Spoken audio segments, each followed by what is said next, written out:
সব সময় আল্লাহর কাছে এই দোয়াটা যেন আমরা করি, আল্লাহ কিয়ামতের দিন তুমি আমার হিসাব নিও না,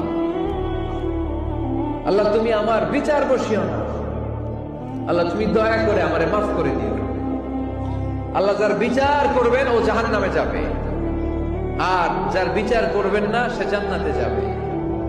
আল্লাহ যদি বিচার করে আর পাই টু পাই হিসাব নেয়, নামাজ পড়লি না কেন, রোজা রাখলি না কেন, মিথ্যা বললি কেন, খাদ্যে ভেজাল দিলি কেন, মাছে ফরমালিন দিলি কেন, যৌতুক খাইলি কেন, ঘুষ খাইলি কেন, উল্টাপাল্টা করলি কেন, জিনা করলি কেন, একটার পর একটা প্রশ্ন বানে যদি সেই ভয়ঙ্কর দিনে আল্লাহ আমাদেরকে জর্জরিত করে, আমাদের কোন উত্তর আছে?